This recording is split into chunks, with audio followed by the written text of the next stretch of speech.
I stood in that sterile hospital room watching Dr. Martinez show my mother Linda the security footage of Derek, my 17-year-old stepbrother, deliberately trapping me in our basement for 5 hours during a February blizzard. My core temperature had dropped to 89 degrees. Linda's face went completely white as the doctor said those chilling words, "This is attempted murder."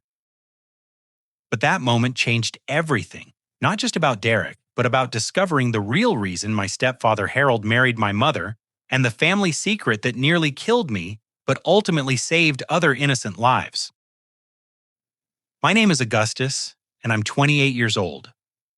My father died when I was 8, leaving my mother Linda to raise me alone for 15 years. She worked double shifts as a hospital administrator, sacrificing everything to keep us afloat. We lived in a cramped apartment, counted every penny, and I watched her cry herself to sleep more nights than I care to remember. 2 years ago, everything seemed to change for the better when Linda met Harold Brennan at a medical conference in Hartford. Harold was a successful contractor who owned Brennan Construction, one of Connecticut's most respected building companies. He was 45, recently widowed, and had a teenage son named Derek from his first marriage. Harold seemed like an answer to our prayers. Within 6 months, Harold proposed to Linda. He paid off all her credit card debt, which had been drowning us for years, and insisted she quit her stressful job to focus on her health and happiness. We moved from our tiny apartment into his sprawling colonial house in Westport, complete with a 3-car garage, finished basement, and backyard pool. For the first time in my adult life, I saw my mother truly smile. Harold immediately offered me a position at his construction company. I had studied business management at community college, but had been working retail jobs that barely covered my student loans. Harold started me as a project coordinator, promising to teach me the construction business from the ground up.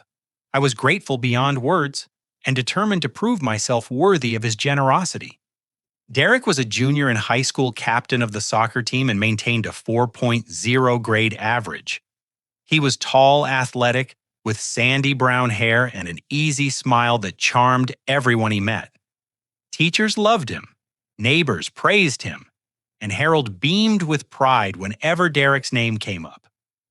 Linda often commented on how polite and well-mannered Derek was, especially compared to other teenagers she encountered at her previous job. For the first few months, everything seemed perfect. Harold treated Linda like a queen, taking her on weekend trips to Cape Cod and surprising her with thoughtful gifts. He included me in family dinners, asked about my work progress, and even taught me how to read construction blueprints on weekends. I finally felt like I had the father figure I'd missed growing up. Derek appeared equally welcoming. He helped me move my belongings into my new bedroom, showed me around the neighborhood, and even invited me to his soccer games. Linda was thrilled that we were bonding as brothers. Harold would watch us talking and nod approvingly, commenting on how natural our relationship seemed. But something felt off from the beginning, though I couldn't pinpoint exactly what.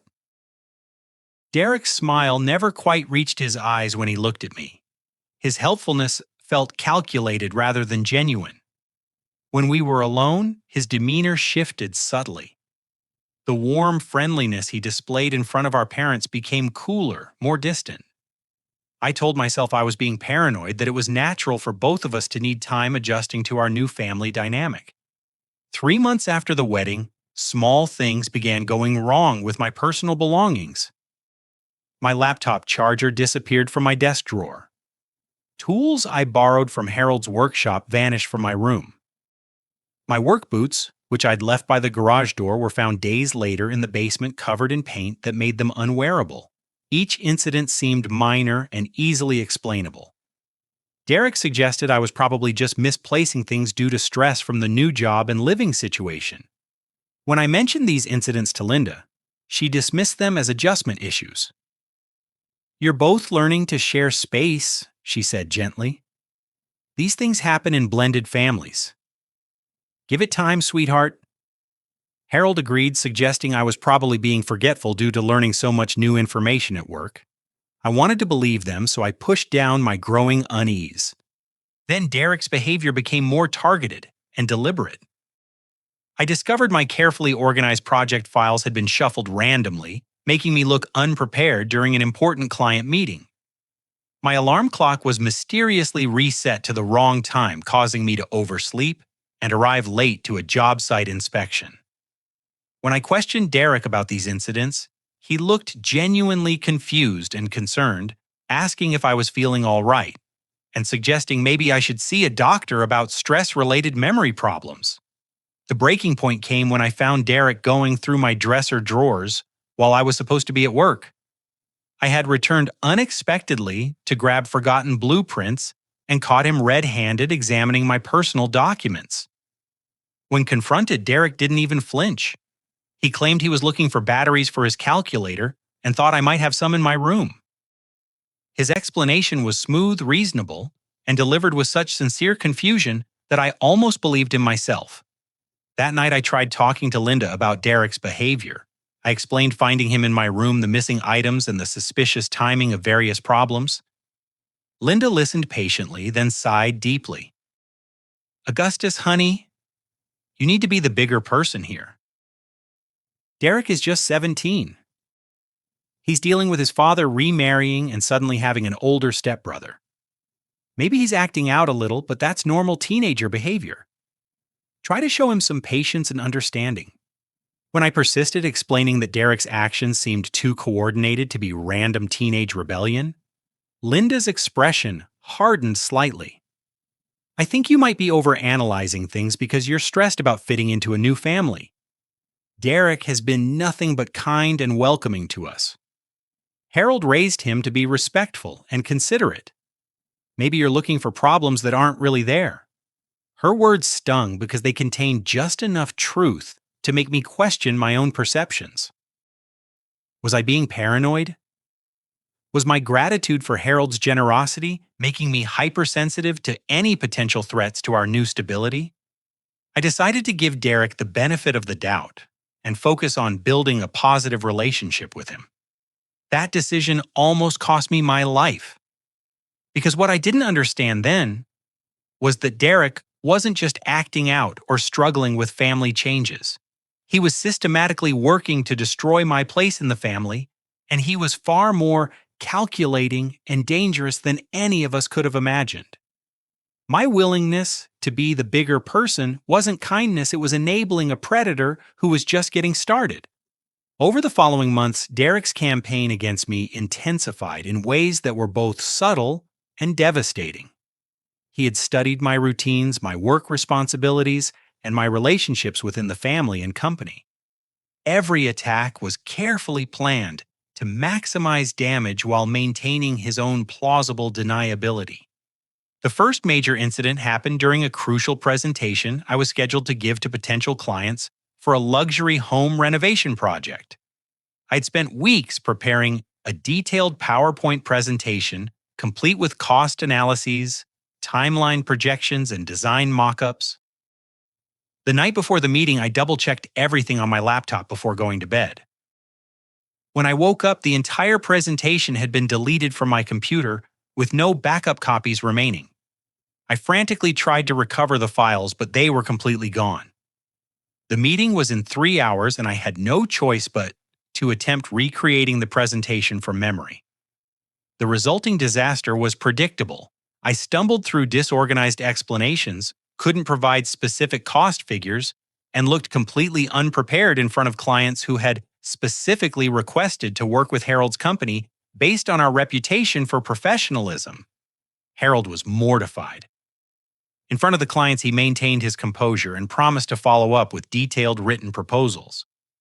But afterward, he pulled me aside for a harsh conversation about responsibility and reliability.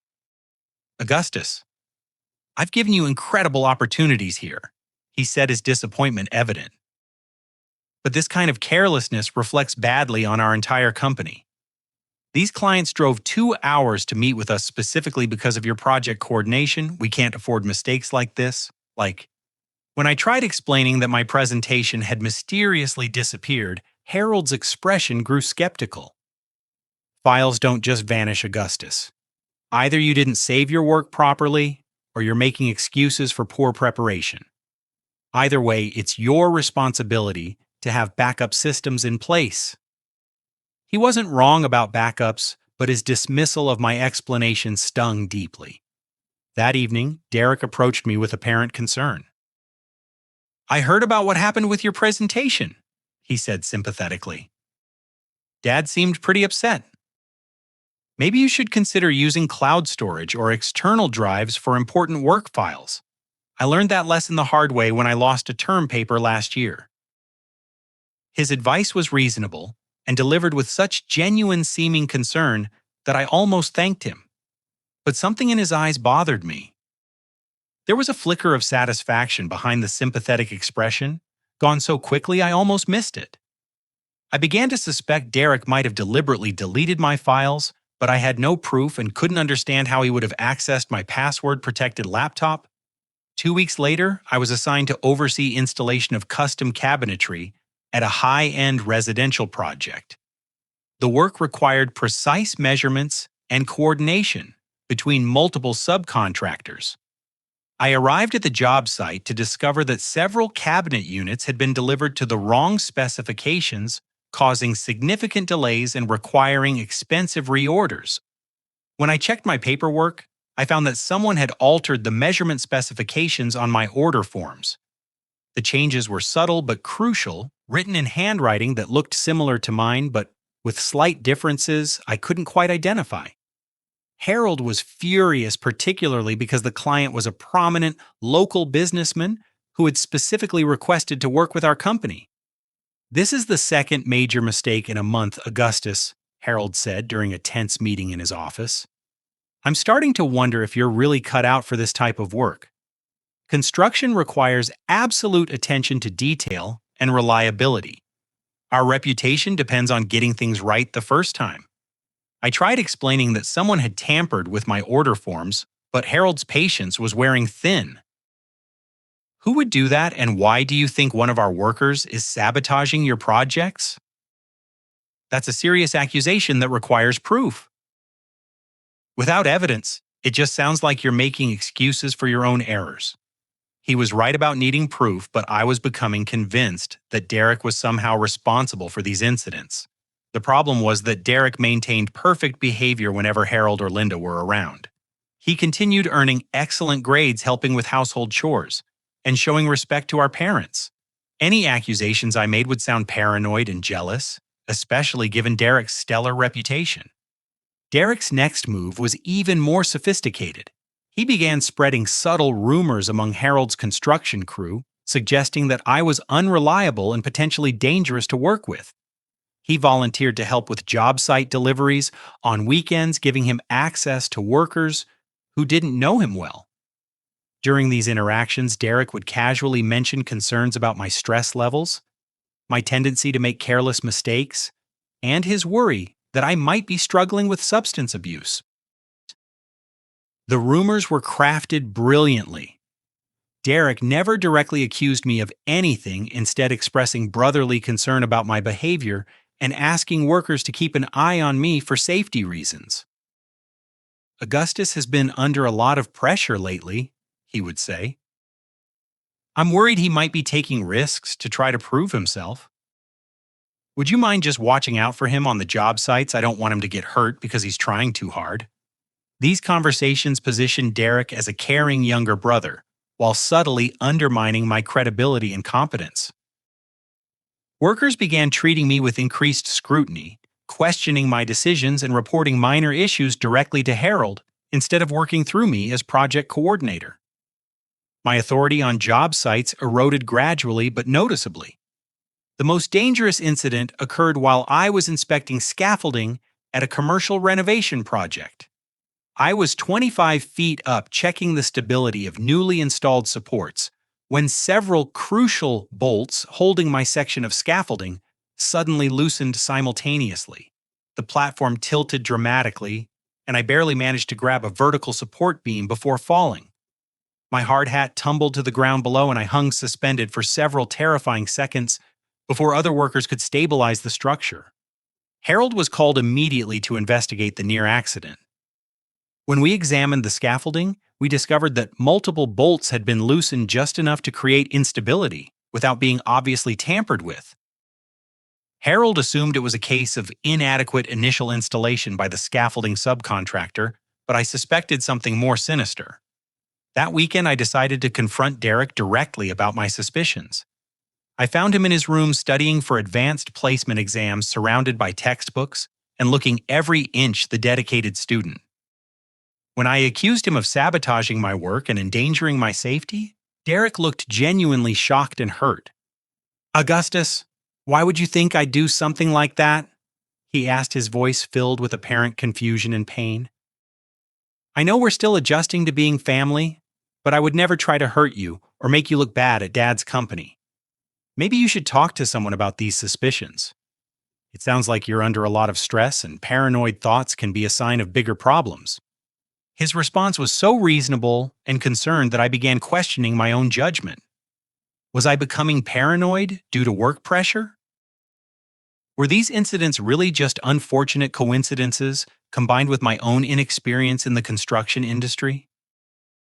Derek's genuine seeming hurt at my accusations made me feel guilty for even suggesting he might be responsible. But then I noticed something that chilled me to the bone. While Derek spoke about his concern for my well-being, his computer screen displayed a browser window with search results for construction site accidents and scaffolding failures. When he saw me looking at the screen, Derek quickly closed the browser and explained that he was researching workplace safety for a school project about occupational hazards. The explanation was plausible, but combined with everything else that had happened, I knew Derek was lying. He wasn't just sabotaging my work randomly, he was studying how to make accidents look natural and unavoidable. The scaffolding incident hadn't been meant to embarrass me.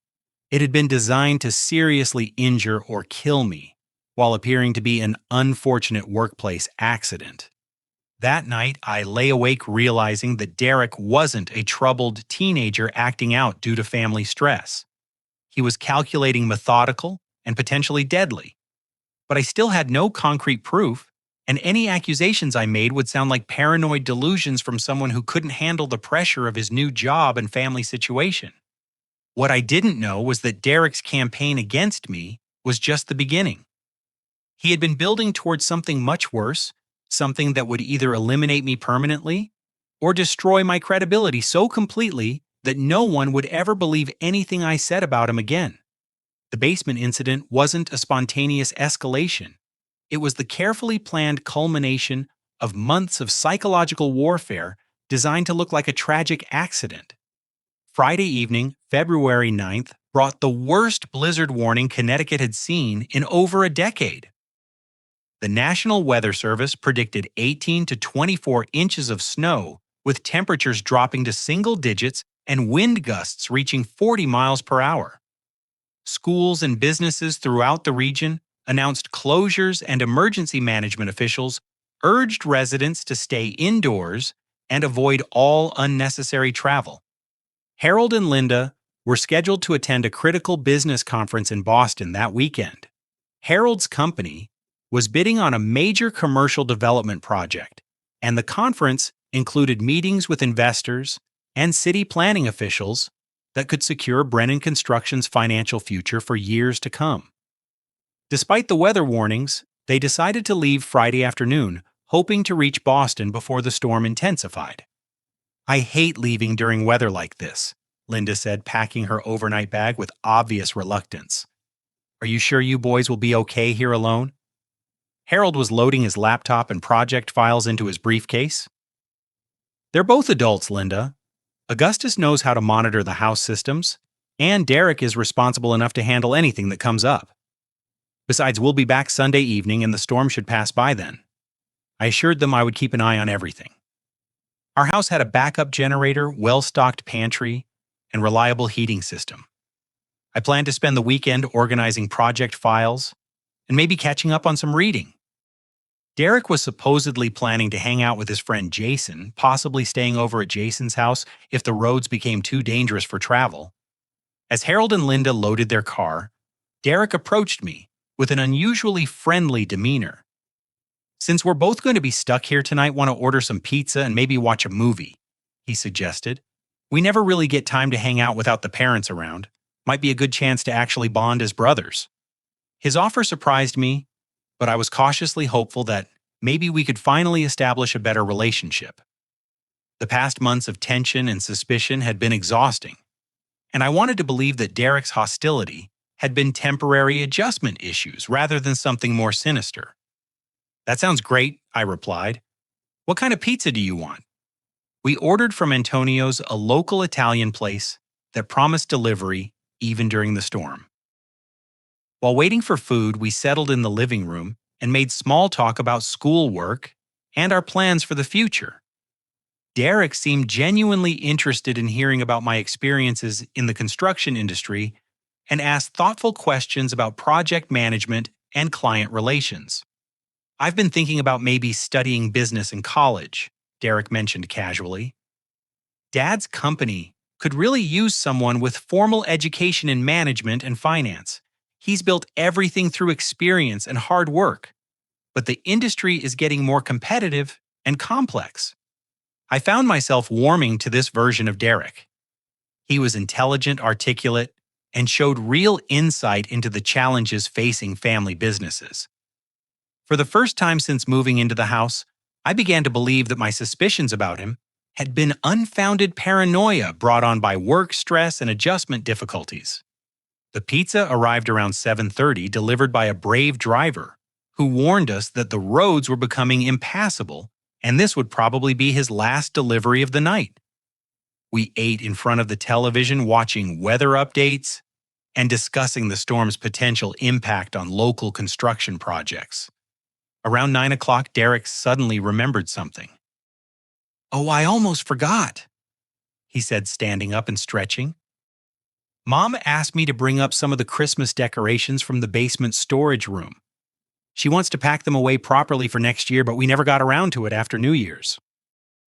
The request seemed reasonable, though I found it odd that Linda would want to deal with Christmas decorations during a blizzard. But Derek explained that she had specifically mentioned it before leaving, worried about mice getting into the cardboard boxes if they stayed in the basement much longer. "The storage room is pretty cramped," Derek continued. "Would you mind helping me move some of the heavier boxes? Some of those decoration containers are really awkward to lift alone, and I don't want to drop anything or hurt my back." I agreed willingly, happy to help with what seemed like a simple household task. It felt good to be working cooperatively with Derek instead of constantly watching for signs of sabotage or manipulation. Maybe this storm would mark a turning point in our relationship. We headed downstairs to the basement, which was unheated, but normally stayed at a comfortable temperature due to insulation and residual warmth from the house's heating system. The storage room was located at the far end of the basement, behind Harold's workshop area. It was a windowless room about 8 feet by 10 feet with concrete walls and a heavy wooden door that latched from the outside with an old-fashioned iron mechanism. Harold had explained the unusual latch system when we first moved in.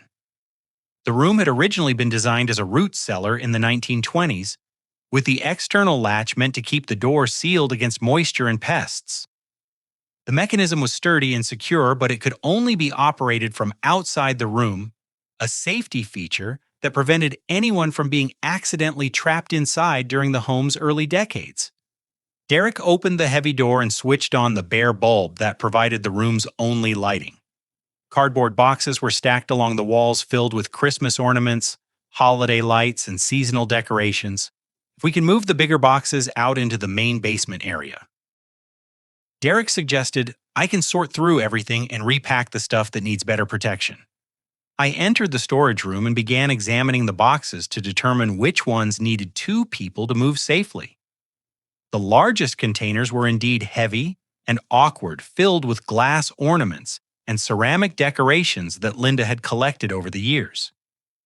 I bent down to test the weight of a particularly large box, planning to lift it carefully to avoid damaging the contents. That's when Derek made his move. I heard the heavy door slam shut behind me with a solid, final-sounding thud. The sound echoed in the small space, and I immediately realized what had happened. I spun around and grabbed the door handle, but there was no mechanism on the inside, just smooth wood, where the latch operated from the outside. Derek, I called out, assuming the door had accidentally swung closed. The door's latched. Can you open it from out there? His response came through the thick wood, and his tone was completely different from the friendly voice he'd used all evening. The warmth and camaraderie had vanished, replaced by something cold and calculating that made my blood freeze. Actually, Augustus, I can open it, Derek said calmly. But I'm not going to, at least not for a while. I pounded on the door, confusion and growing panic mixing in my chest.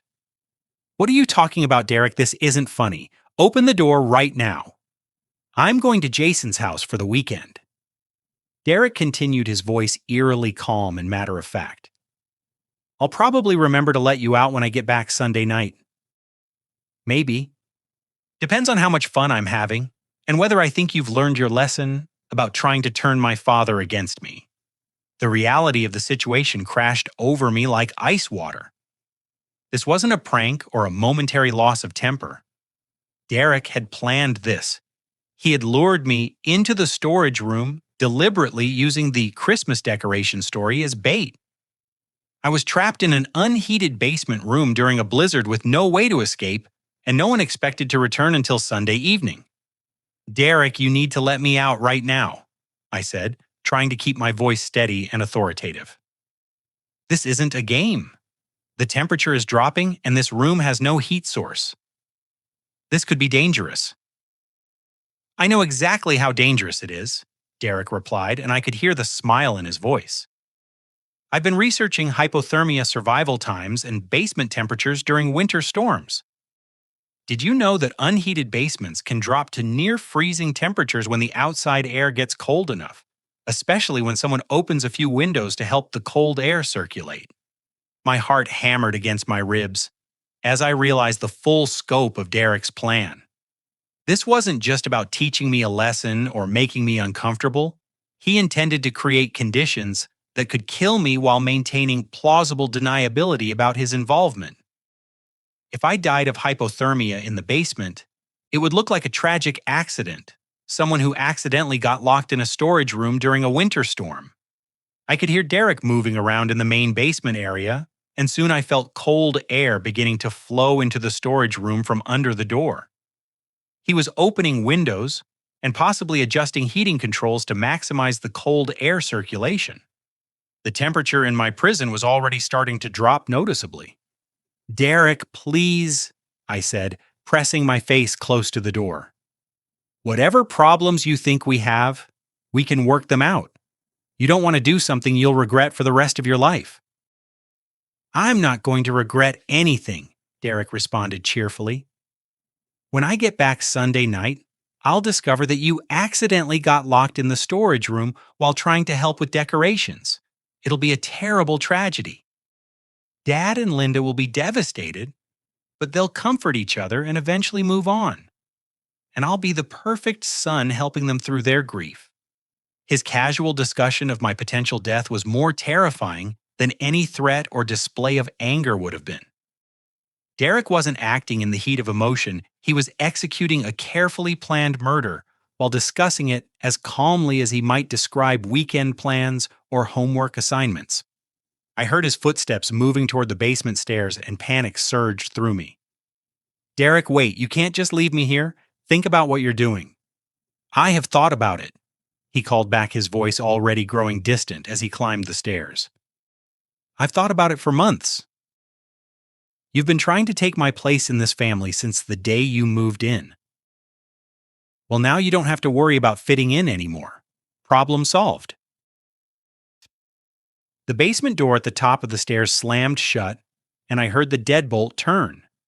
Derek had locked me in the basement and was presumably heading upstairs to gather his things before leaving for Jason's house. But something told me he wasn't really going anywhere. This whole plan required him to monitor the situation and ensure I couldn't escape or call for help.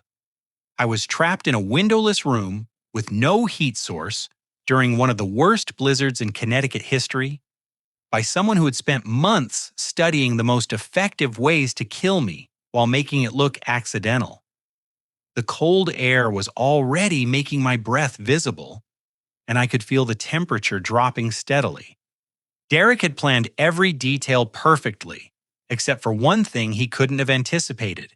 He didn't know that Harold's business partner Marcus had a key to our house and sometimes stopped by unexpectedly to pick up forgotten documents or equipment.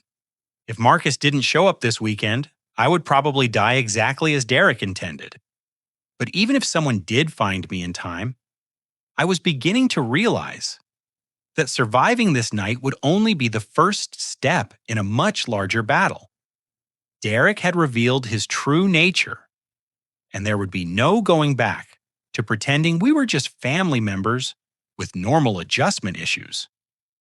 One way or another, this weekend would determine whether Derek succeeded in eliminating me or whether his carefully maintained mask would finally be stripped away for everyone to see. The temperature in the storage room plummeted with shocking speed. Within 30 minutes of Derek leaving, my breath formed thick clouds in the frigid air, and I could feel the cold seeping through my sweater and jeans. The concrete walls and floor acted like giant heat sinks, drawing warmth from my body faster than I could generate it. I knew from basic first aid training that hypothermia was a progressive killer. First would come shivering and discomfort, then confusion and poor decision-making, followed by loss of coordination, and finally unconsciousness and death. The key to survival was maintaining body heat and staying mentally alert long enough for rescue to arrive, if rescue came at all. I immediately began moving around the small space, doing jumping jacks and push-ups to generate body heat. The room was cramped, filled with cardboard boxes, but I found enough floor space to maintain a basic exercise routine. Physical activity would help maintain circulation and keep my core temperature from dropping too rapidly. My phone showed full battery and a strong signal, which gave me hope that I could call for help. But when I tried calling Harold and Linda, their phones went straight to voicemail. They were probably on the road to Boston, driving through the storm with their phones turned off or out of range. I left urgent messages explaining my situation, but I couldn't count on them receiving the calls in time to help. Calling 911 was my next option, but I hesitated because Derek had positioned this situation brilliantly. If emergency responders broke down the door and found me locked in a basement storage room, Derek could claim it was an accident, that the door had somehow latched while I was inside and he hadn't realized I was trapped. Without proof of his deliberate actions, it would look like a misunderstanding rather than attempted murder. Instead, I decided to document everything, while my mind was still clear and my hands could operate my phone properly. I recorded video messages explaining what Derek had done, how he had lured me into the room, and his admission that he planned to leave me here until Sunday night. I described the pattern of sabotage over the past months and Derek's research into hypothermia and construction accidents. The videos would serve as evidence if Derek tried to claim innocence, but they also served another purpose. They kept me mentally focused and provided a sense of purpose during a terrifying situation. Instead of panicking about my circumstances, I concentrated on creating a clear record of events that might prevent Derek from hurting others in the future. As the first hour passed, the cold became more intense and harder to ignore. My fingers grew stiff and clumsy, making it difficult to operate my phone. I took off my sweater and jeans, stripping down to underwear and t-shirt, which seemed counterintuitive but was actually a survival technique I remembered from a wilderness safety course.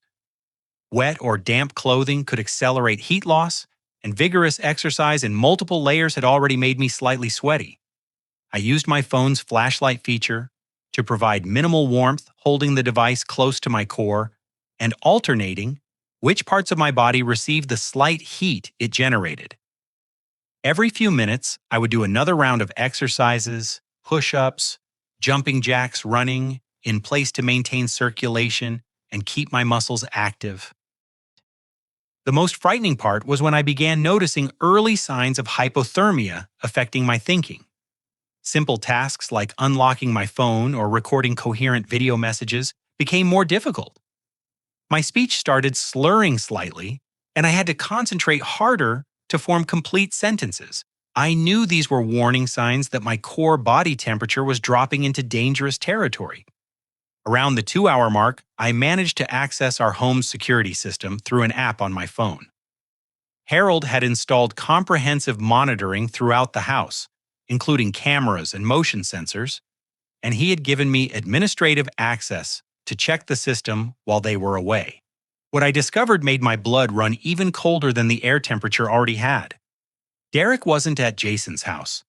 The security cameras showed him moving casually around our house, playing video games in the living room, raiding the refrigerator for snacks, and periodically walking to the top of the basement stairs to listen for sounds from below. He was monitoring my situation like a scientist observing a laboratory experiment. I watched him through the security feed as he sat comfortably on our couch, wearing a heavy sweatshirt and thick socks, eating pizza leftovers while playing games on his laptop. Every 20 or 30 minutes, he would pause his activities, walk to the basement door, and stand there listening for several minutes before returning to his entertainment. The casual nature of Derek's behavior was more chilling than any dramatic display of evil would have been. He wasn't pacing around nervously or showing signs of guilt or second thoughts. He was relaxed and patient, periodically checking on my deteriorating condition the way someone might check on food cooking in the oven. I used my phone to record the security footage, capturing clear evidence of Derek's deliberate monitoring of my imprisonment. This wasn't an accident or a prank that had gotten out of hand. This was premeditated attempted murder, carried out with methodical patience and complete lack of remorse. By the 3rd hour, hypothermia symptoms were becoming more pronounced despite my efforts to stay warm. My shivering had become violent and uncontrollable, making it difficult to maintain balance during exercise. My coordination was noticeably impaired, and I had to concentrate intensely to perform simple tasks like typing text messages or operating my phone's camera. I knew I was reaching a critical point where my body's ability to generate heat was being overwhelmed by the cold environment. My core temperature was dropping toward levels that could cause cardiac problems or loss of consciousness. If rescue didn't come soon, Derek's plan would succeed regardless of the evidence I had gathered. The irony wasn't lost on me that Derek's own security system was documenting his crime in real time. Harold's investment in comprehensive home monitoring intended to protect his family and property was capturing footage that would ultimately expose his son as a would-be killer. Derek was so confident in his plan that he hadn't considered how modern technology might preserve evidence of his actions. During the 4th hour, my condition deteriorated rapidly. The violent shivering had exhausted my muscles, and I could no longer maintain the exercise routine that had been helping preserve my body heat. My thinking became increasingly fuzzy, and I struggled to remember why documentation was important or how to operate my phone properly. I forced myself to drink water from a bottle in my pocket, knowing that dehydration could accelerate hypothermia and impair my body's temperature regulation. The water felt like ice going down my throat, but staying hydrated was crucial for maintaining blood circulation to vital organs. My speech was now severely slurred, and my coordination had degraded to the point where I could barely stand upright without support from the storage room walls. I knew these were signs of moderate hypothermia, and that severe hypothermia, with its risk of cardiac arrest and coma, would follow soon if my body temperature continued dropping. It was during this critical period, as I was struggling to maintain consciousness and coherent thought, that I heard the sound that would save my life: a car door slamming in our driveway, followed by footsteps on the front porch. Someone had arrived at our house, someone who might be able to help if I could somehow alert them to my situation. I summoned every bit of remaining strength and began pounding on the storage room door with both fists, shouting as loudly as my weakened voice could manage. The sounds were probably muffled by the thick wood and the storm outside, but it was my only chance to attract attention before hypothermia rendered me completely helpless. The footsteps in the house above grew louder, moving toward the basement door.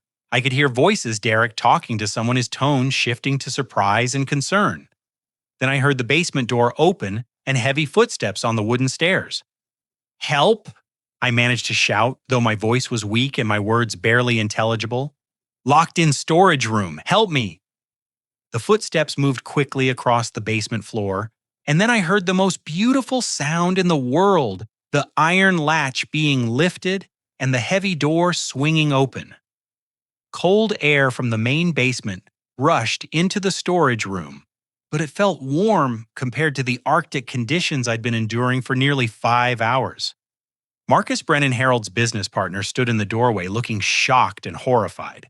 He was a man in his 50s, built like a former linebacker with graying hair and intelligent eyes that immediately assessed my condition with obvious alarm. "Jesus Christ, Augustus!" Marcus exclaimed, rushing into the room to help support my collapsing body. "What the hell happened? How long have you been trapped in here?" I tried to explain, but my words came out as incoherent mumbling due to hypothermia's effects on my speech and cognitive function. Marcus didn't waste time asking questions. He immediately recognized the severity of my condition and began moving me out of the storage room toward the warmer main basement area.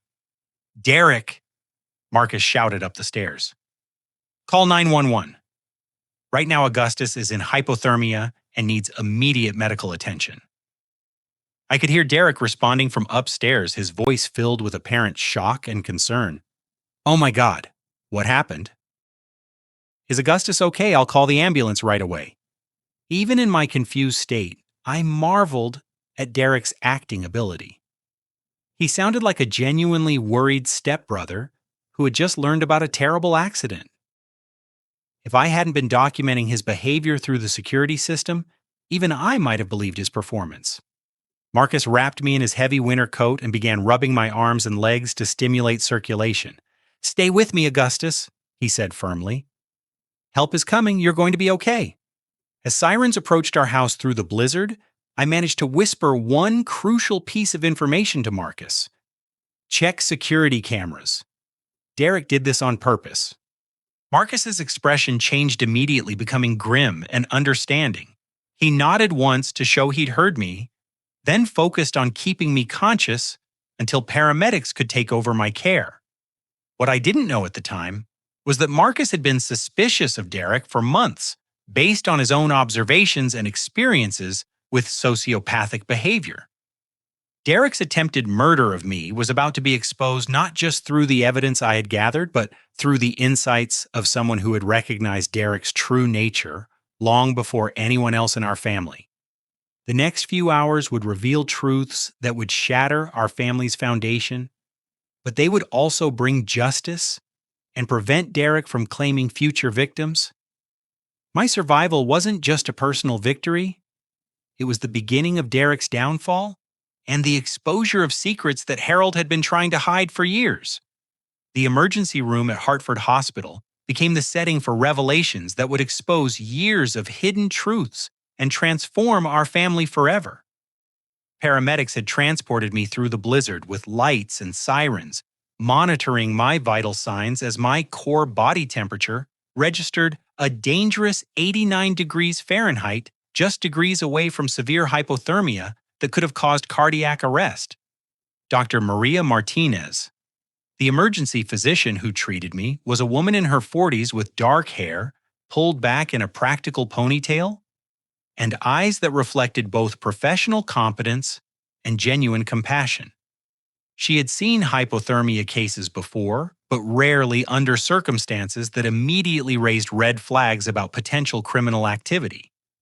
"Augustus, I need you to focus on my voice," Dr. Martinez said, as nurses worked to gradually rewarm my body using specialized equipment.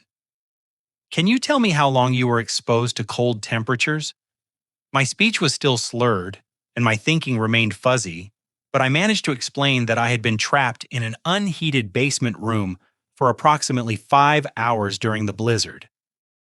Dr. Martinez's expression grew increasingly concerned as I described the circumstances of my imprisonment. "Someone locked you in a basement during a winter storm?" she asked, her voice sharp with alarm.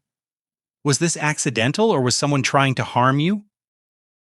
Before I could respond coherently, Derek arrived at the hospital with Marcus, both of them appearing appropriately worried and upset about my condition. Derek played his role perfectly, rushing to my bedside, with tears in his eyes, and expressing shock that I had been trapped in the storage room. I had no idea Augustus was in the basement. Derek told Dr. Martinez, his voice trembling with apparent emotion. I was upstairs doing homework when Marcus arrived and found him. The storage room door must have accidentally latched while Augustus was getting Christmas decorations. It's an old house with an antique latch system. Sometimes those old mechanisms stick. Dr. Martinez listened to Derek's explanation while continuing to monitor my condition, but something in her expression suggested she wasn't entirely convinced by his account. Emergency physicians are trained to recognize signs of abuse and violence, and my case had several elements that didn't fit a simple accident scenario. The door can only be latched from the outside. I managed to whisper to Dr. Martinez during a moment when Derek was speaking with a nurse. He did it on purpose. Check security cameras. Dr. Martinez's eyes sharpened with understanding, and she immediately instructed hospital security to contact police about a possible assault case. She also ordered that my phone and any other potential evidence be preserved for investigation. Marcus had been quietly observing the interactions between Derek and the medical staff, and I could see from his expression that he was putting pieces together in his mind. When Dr. Martinez asked to speak privately with Marcus about what he had witnessed, Marcus nodded grimly and followed her to a consultation room. 20 minutes later, Harold and Linda burst through the emergency room doors, having driven back from Boston through treacherous road conditions after receiving my voicemail messages. Linda looked terrified and exhausted, while Harold appeared confused and angry about the circumstances that had led to my hospitalization. "What happened?" Linda demanded, rushing to my bedside and taking my hand in both of hers. "Your message said Derek locked you in the basement, but that can't be right. Derek would never do something like that."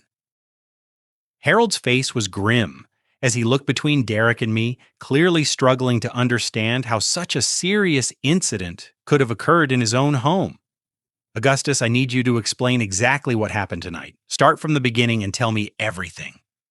My speech had improved somewhat as my body temperature rose, and I was able to provide a coherent account of Derek's deception, his admission of intentional imprisonment, and his plan to leave me trapped until Sunday night. Harold's expression grew increasingly dark as I described Derek's cold discussion of hypothermia and his casual attitude toward my potential death. Derek listened to my accusations with an expression of hurt bewilderment, occasionally shaking his head sadly or wiping away tears. "Augustus, I understand you're confused and scared after what happened," he said gently. "Hypothermia can affect thinking and memory, but I would never intentionally hurt you. We're family." Linda looked torn between relief that I was alive and confusion about the conflicting accounts of what had transpired. She wanted to believe that Derek was innocent, but my detailed description of events was difficult to dismiss as hypothermia-induced confusion. The situation changed dramatically when Dr. Martinez returned with Marcus and 2 police officers. "Mr. and Mrs. Brennan," Dr. Martinez said formally, "we need to discuss some serious concerns about Augustus's injuries and the circumstances that caused them." She led our family to a private conference room where she could speak freely without other patients or visitors overhearing. The police officers introduced themselves as Detective Sarah Walsh and Detective Robert Chen, specialists in domestic violence and assault cases. Based on Augustus's condition and the circumstances he described, Dr. Martinez began, "we're treating this as a possible attempted murder case. Hypothermia of this severity doesn't happen by accident during brief exposure periods. Augustus was deliberately confined in life-threatening conditions for an extended time." Harold's face went pale as the full implications hit him. "Doctor, are you saying someone tried to kill Augustus in my own house?" "That's exactly what I'm saying," Dr. Martinez replied firmly, "and we have evidence to support that conclusion." Marcus stepped forward, his expression grave. Harold, I need to show you something that's going to be very difficult to see. But you need to understand what really happened tonight and what's been going on in your house for months. Marcus produced his tablet and explained that he had downloaded footage from our home security system before police arrived. Harold had given Marcus emergency access to the system for business purposes, never anticipating that it would be used to investigate attempted murder by his own son. The first video showed Derek luring me into the basement with the Christmas decoration story. His demeanor friendly and casual right up until the moment he slammed the storage room door shut. Harold watched in stunned silence as the recording captured Derek's cold explanation of his plan and his admission that he intended to leave me trapped until Sunday. That's not what happened. Derek protested, his voice rising with apparent desperation. The recording must be edited or fake somehow. I would never say those things or do something so horrible. The second video was even more damning. It showed Derek systematically opening basement windows to increase cold air circulation, then calmly returning upstairs to play video games while periodically checking on my deteriorating condition. The timestamp proved he had been monitoring my imprisonment for hours, not rushing to help when he discovered I was missing. Linda gasped and covered her mouth with her hands as she watched Derek casually eating pizza while I was fighting for survival just one floor below. Harold's face had gone completely white and his hands were shaking as he gripped the edge of the table. "This can't be real," Harold whispered, his voice barely audible. "Derek isn't capable of something like this. He's my son. He's a good kid with excellent grades and no history of violence." Detective Walsh leaned forward with a sympathetic but firm expression. "Mr. Brennan, we see this pattern frequently in cases involving sociopathic adolescents.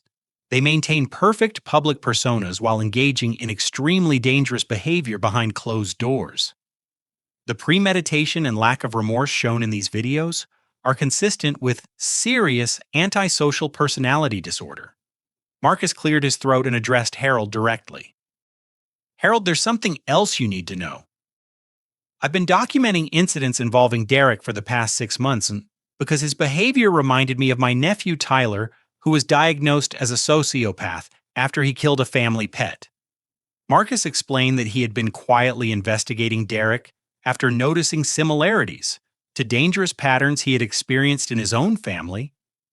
Derek's manipulation of work situations, his ability to lie convincingly, and his lack of genuine emotional responses had triggered alarm bells for someone who had dealt with sociopathic behavior before. "I installed additional security cameras around your property without telling you because I wanted evidence if Derek escalated his behavior," Marcus continued. "I never imagined he would attempt murder, but I suspected he was capable of seriously hurting Augustus or someone else." The room fell silent except for Linda's quiet sobbing as the full scope of Derek's deception became clear. Harold stared at the security footage, replaying on the tablet, watching his son's methodical attempt to kill his stepbrother with the same detachment someone might show while doing household chores. Dr. Martinez broke the silence with information that would shatter Harold's world even further. "Mr. Brennan, Detective Walsh has been researching Derek's background, and there are some additional concerns we need to discuss." Detective Walsh opened a file folder and placed several documents on the table. "Harold, we've been in contact with authorities in your previous city regarding the drowning death of 8-year-old Timothy Morrison 3 years ago. Timothy drowned in your backyard pool during a playdate with Derek." Harold's face crumpled as suppressed memories and suspicions came flooding back. "That was ruled an accidental drowning. Derek was traumatized by witnessing it. We moved here partly to help him recover from that terrible experience. The original investigation was inconclusive due to lack of witnesses and evidence," Detective Walsh continued. "But given tonight's events and Derek's demonstrated capacity for premeditated violence, we're reopening that case for further investigation." Linda looked at Harold with growing horror and understanding. Harold, did you suspect Derek was responsible for that child's death? Is that the real reason you moved us away from your old neighborhood? Harold's silence was answer enough. Linda realized that he had married her and moved to Connecticut not just for love, but to provide Derek with a fresh start and a new family that might serve as positive influences. Harold had suspected his son was dangerous, but had convinced himself that love structure and a new environment might change Derek's nature. I thought Augustus might be a good influence on him, Harold admitted, his voice breaking. I thought having an older stepbrother who was responsible and kind might help Derek learn better behavior. I never imagined he would see Augustus as a threat to be eliminated. Dr. Martinez stood up and addressed the family with professional authority. Derek needs immediate psychological evaluation and should not be allowed unsupervised contact with any potential victims. Based on the evidence we've seen, he poses a serious danger to others and shows no remorse for attempting to kill Augustus. The police officers informed Harold that Derek would be taken into custody for attempted murder assault and reckless endangerment. The security footage provided clear evidence of premeditation and intent, making it impossible to dismiss the incident as a teenage prank or accident. As Derek was led away in handcuffs, still maintaining his innocence and claiming the evidence had been fabricated, Harold collapsed into a chair with the weight of years of denial and failed parental responsibility crushing down on him. The family that had seemed so perfect just hours earlier was now shattered by the revelation that their golden child was a calculating predator who had nearly succeeded in committing murder. But the truth, however painful, would ultimately save lives and prevent Derek from claiming future victims. The hardest part was just beginning rebuilding trust, healing from trauma, and learning to recognize the difference between normal family conflicts and genuine evil that can hide behind a charming smile and excellent report cards. The weeks following Derek's arrest became a whirlwind of legal proceedings, psychological evaluations, and painful family reckonings that forced all of us to confront truths we had been avoiding or denying for years. The evidence against Derek was overwhelming, but the process of achieving justice revealed layers of deception and manipulation that extended far beyond the basement incident. Derek was initially held at Connecticut Children's Place, a secure juvenile detention facility, while prosecutors decided whether to charge him as an adult for attempted murder. Despite being 17, the premeditated nature of his crime and the sophisticated planning involved suggested a level of criminal sophistication that warranted adult prosecution.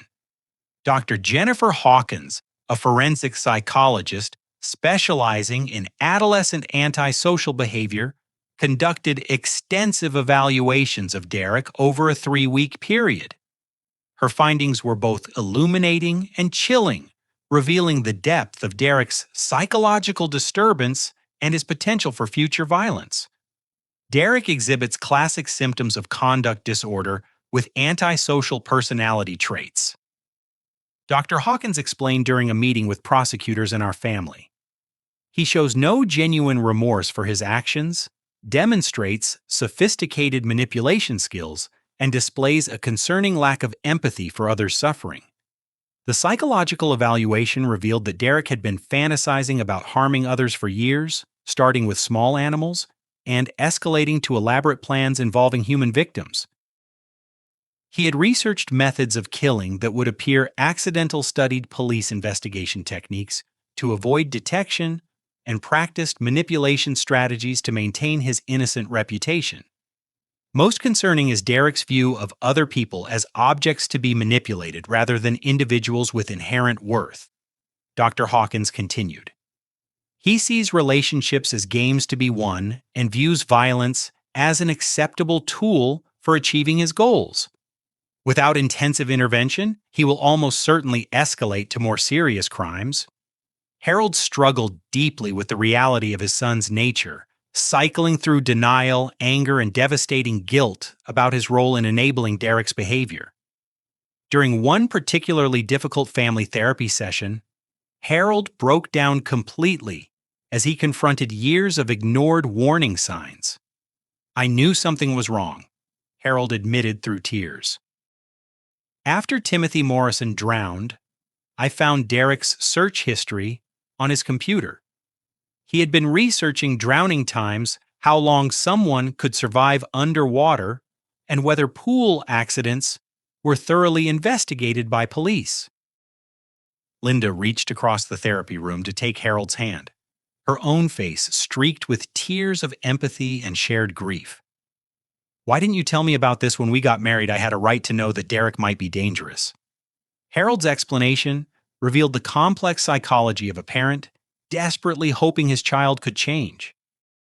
I convinced myself it was morbid curiosity after witnessing a traumatic event. Derek seemed genuinely upset about Timothy's death, and he was seeing a counselor who said his research might be part of processing the trauma. The therapist helping our family, Dr. Patricia Reeves, explained that parents of sociopathic children often engage in elaborate self-deception to avoid confronting unbearable truths about their offspring. It's psychologically easier to rationalize concerning behavior than to accept that your child might be fundamentally different from other children in dangerous ways. Harold had moved our family to Connecticut, hoping that a new environment, different peer group, and additional family structure might help Derek develop normal emotional connections. He had genuinely believed that Augustus's presence might serve as a positive male role model and help Derek learn appropriate social behavior. I thought if Derek had a big brother figure who was kind and responsible, maybe he would learn to model that behavior, Harold explained. I never imagined he would see Augustus as competition to be eliminated. The investigation into Derek's past revealed a pattern of concerning incidents that had been minimized or explained away by adults who wanted to believe the best about him. Teachers reported that Derek had been suspected of cheating on multiple occasions, but he was never definitively caught due to his careful planning and ability to manipulate situations.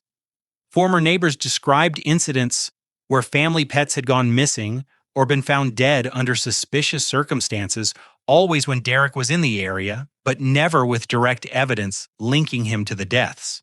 Derek's soccer coach mentioned that he had been concerned about Derek's reaction to winning and losing. He showed no emotional investment in team success, but displayed subtle satisfaction when opposing players were injured. Marcus's investigation, conducted parallel to the official police inquiry, uncovered additional evidence of Derek's methodical campaign against me. Security footage from Harold's construction sites showed Derek tampering with equipment and materials on multiple occasions, always during times when his presence could be explained by legitimate visits to see his father. Derek had been planning Augustus's elimination for months, Marcus explained during a meeting with prosecutors. The basement incident wasn't a spontaneous escalation. It was the culmination of a systematic effort to either kill Augustus or destroy his credibility so completely that no one would believe him if he accused Derek of attempted murder. The most disturbing revelation came when investigators examined Derek's personal belongings and electronic devices. Hidden in his bedroom, they found detailed journals documenting his plans for harming various people, including me, several classmates, and younger children in the neighborhood. The journals revealed Derek's thought processes with chilling clarity.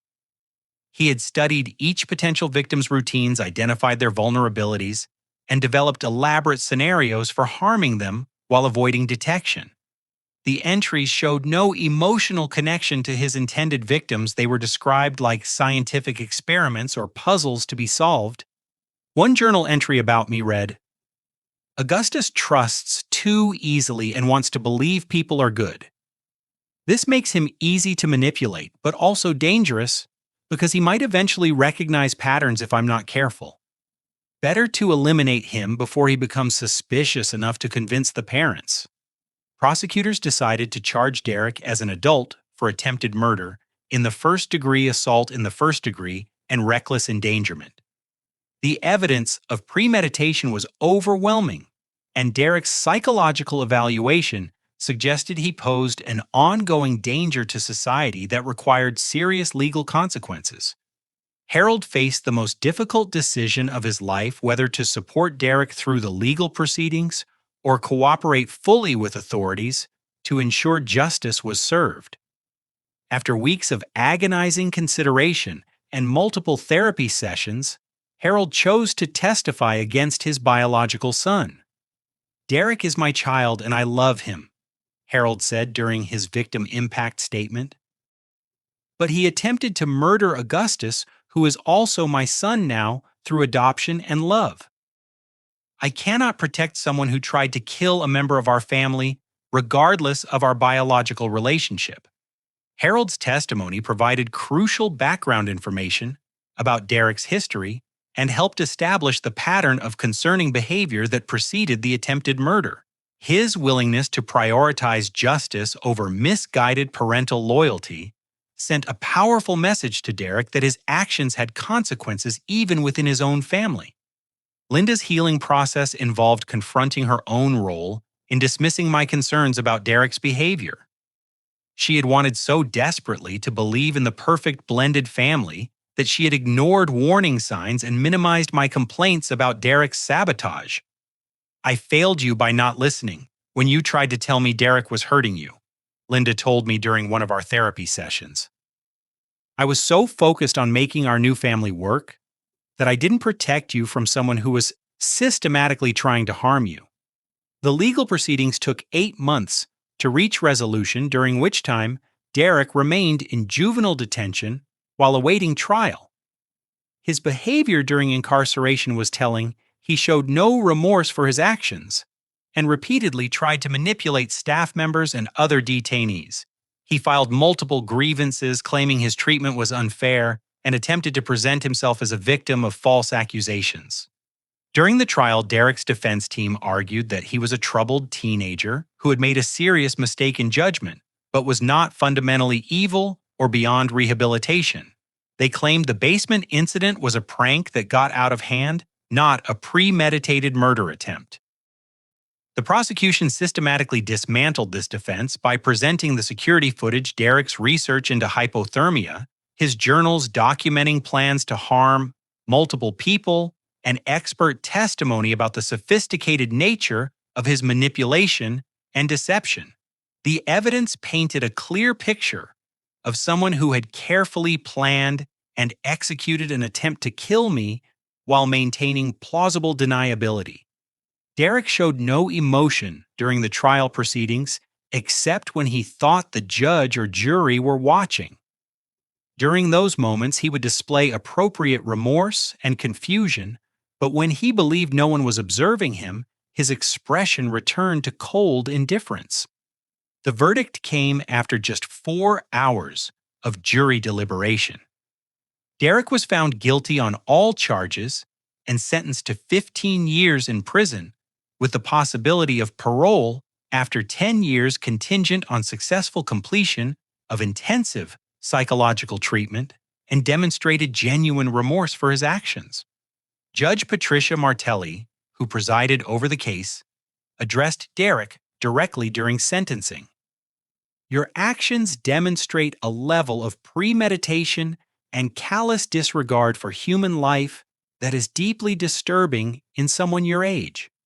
You planned and executed an attempt to kill your stepbrother with the same methodical approach others might use to plan a school project." She continued, "The evidence suggests you pose a significant ongoing danger to society and shows no genuine understanding of the severity of your crimes. This sentence reflects both the need for justice and the hope that intensive intervention might help you develop the empathy and moral reasoning you currently lack." Derek's reaction to the sentencing was perhaps the most telling moment of the entire proceedings. Instead of showing appropriate remorse or accepting responsibility, he turned to Harold and said coldly, "This is all Augustus's fault. If he hadn't survived, none of this would have happened." That statement eliminated any remaining doubt about Derek's true nature and confirmed that his apparent remorse during the trial had been another manipulation attempt. Even when faced with the consequences of his actions, Derek remained focused on blaming others rather than accepting responsibility for his choices. The conclusion of the legal proceedings marked the beginning of our family's healing process, but it also represented a victory for justice and public safety. Derek's conviction prevented him from harming other potential victims and established legal precedent for prosecuting juvenile attempted murder cases with appropriate seriousness. Most importantly, the truth had finally been exposed completely. Derek's carefully maintained mask of innocence had been permanently stripped away, and everyone could see him for what he truly was: not a misunderstood teenager, but a dangerous predator who had been stopped just in time. 6 months after Derek's sentencing, our family had begun the long process of healing and rebuilding our lives on a foundation of honesty and genuine love, rather than the deception that had nearly destroyed us. The scars from Derek's attempt to kill me were both physical and emotional, but they had also taught us invaluable lessons about recognizing true family bonds and protecting each other from genuine threats. I had fully recovered from the hypothermia, though I still experienced occasional anxiety in enclosed spaces, and had developed a heightened awareness of warning signs in people's behavior. The experience had fundamentally changed how I viewed relationships and trust, teaching me to listen to my instincts rather than dismissing them for the sake of family harmony. Dr. Martinez, who had treated me that night, became an advocate for recognizing and reporting domestic violence and attempted murder within families. She often used my case as an example during medical conferences, emphasizing the importance of investigating suspicious circumstances rather than accepting convenient explanations for serious injuries. Augustus's case demonstrates why emergency physicians must look beyond surface explanations when treating hypothermia or other serious injuries, she explained during one presentation. The security footage and evidence gathering probably saved not just his life but the lives of future victims Derek might have targeted. Harold and Linda's marriage had grown stronger through the crisis, bonded by their shared commitment to justice and their determination to build a healthy family environment.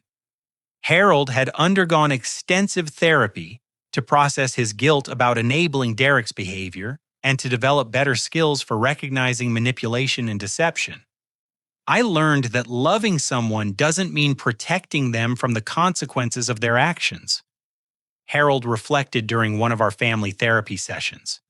True love sometimes requires having the courage to enforce boundaries and seek help, even when it feels like betrayal. Harold had legally adopted me 6 months after Derek's sentencing, making our family bonds official in a ceremony that felt more meaningful than any wedding or birthday celebration. Linda cried happy tears as we signed the papers, finally achieving the loving family she had dreamed of for so many years. The construction business had also transformed under our new partnership. Harold made me a full partner in Brennan Construction, and we had developed new safety protocols and employee screening procedures based on lessons learned from Derek's sabotage. Our company became known not just for quality work, but for genuine care about worker safety and family values. Marcus, who had saved my life by arriving at exactly the right moment, became like a beloved uncle to our family. His willingness to trust his instincts about Derek and install additional security cameras had provided the evidence necessary to secure justice. He often reminded us that protecting innocent people sometimes requires difficult decisions and uncomfortable confrontations. I knew Derek was dangerous because I'd seen that behavior pattern before in my own family, Marcus explained. The hardest part was deciding whether to act on my suspicions or hope I was wrong. Augustus almost died because I waited too long to take decisive action. We had sold Harold's Connecticut house and moved to a smaller but warmer home in Vermont, where we could start fresh without the traumatic memories associated with the basement where I had nearly died. The new house had an open floor plan, lots of natural light, and no basement storage areas with external latches. Linda had returned to work part-time at a local hospital, where she used her experience with family trauma to help other patients navigate difficult situations involving domestic violence and family conflict. She often said that surviving Derek's attempt to destroy our family had taught her to recognize the difference between normal relationship challenges and genuine danger. Before Derek, I thought all family problems could be solved with patience and understanding, Linda reflected. Now I know that some people are fundamentally dangerous, and protecting innocent family members has to be the top priority, even if it means accepting painful truths. The most important lesson I learned was about the difference between conflict and evil. Most family disagreements stem from misunderstandings, different personalities, competing needs, or stress that can be resolved through communication, compromise, and mutual respect. These normal challenges require patience, empathy, and willingness to work together toward solutions. But true evil also exists, sometimes hidden behind charming smiles, excellent grades, and perfect public behavior. Derek wasn't acting out due to adjustment issues or teenage rebellion. He was a predator who viewed other people as objects to be manipulated or eliminated based on his convenience. Recognizing this distinction isn't paranoia, it's survival. I had initially tried to be understanding and patient with Derek because I wanted to be a good stepbrother and help our blended family succeed. This impulse was admirable in theory, but it became dangerous when applied to someone who interpreted kindness as weakness and viewed compromise as opportunity for exploitation. The experience taught me to trust my instincts about people's behavior, especially when patterns emerge over time. Derek's early actions, missing belongings, sabotaged work projects, casual boundary violations were warning signs that I had dismissed as minor adjustment issues. In retrospect, these incidents were reconnaissance and testing to determine how much he could get away with before escalating to more serious harm. I also learned that speaking up about concerning behavior isn't tattling or causing family drama, it's protecting yourself and others from potential danger. When I tried to tell Linda about Derek's actions, I was worried about seeming paranoid or causing problems in our new family. But Derek was counting on my reluctance to make accusations that might upset family harmony. Most importantly, I discovered that real family isn't about blood relationships or legal documents. It's about people who choose to protect, support, and love each other even when it's difficult or costly. Harold's decision to testify against Derek and support my recovery demonstrated true parental love, while Derek's willingness to kill me for family position revealed the absence of any genuine emotional connection. Linda and Harold became my real parents not through marriage certificates or adoption papers, but through their choice to believe my account of Derek's behavior, support me through the legal proceedings, and prioritize my safety over maintaining comfortable illusions about family perfection. The basement incident nearly killed me, but it ultimately saved lives by exposing Derek's true nature before he could escalate to more victims. Investigators discovered that Derek had been systematically targeting younger children in our neighborhood, studying their routines and developing plans for abduction and murder that were even more sophisticated than his attempt to kill me. Augustus's survival prevented Derek from becoming a serial killer, Detective Walsh explained during a follow-up meeting. The journals and evidence we found suggest he was planning to escalate to multiple victims, starting with children who would be easier to overpower and less likely to be immediately missed. This knowledge helped me process the trauma of my experience with a sense of purpose and meaning. My suffering had prevented greater tragedies and protected innocent children who would have been Derek's future targets. Sometimes survival isn't just about personal victory, it's about preventing evil from spreading to claim additional victims. Today, 3 years after the basement incident, I work as a safety consultant for construction companies throughout New England, using my experience to identify potential workplace hazards and interpersonal dangers that could threaten employee welfare. My near-death experience gave me unique insights into how predatory individuals operate in professional environments and families. I've also become involved with organizations that support survivors of domestic violence and family abuse, particularly cases involving manipulation and psychological warfare. Many people struggle to articulate why they feel unsafe around certain family members, and my story helps validate their instincts and encourage them to seek help before situations escalate to violence. The ultimate lesson from my experience is that protecting innocent people sometimes requires tremendous personal courage, including the willingness to confront uncomfortable truths about people we love and to enforce consequences even when it tears families apart. Being kind doesn't mean accepting abuse, and maintaining family unity isn't worth preserving when it enables dangerous behavior. Derek's attempt to kill me taught me to value the people who choose to stand with me during difficult times, to trust my instincts about potential threats, and to speak up immediately when I recognize patterns of manipulation or abuse. These lessons have made me a better partner, friend, and family member, but more importantly, they've helped me protect others who might face similar dangers. Every person deserves to feel safe in their own family and home.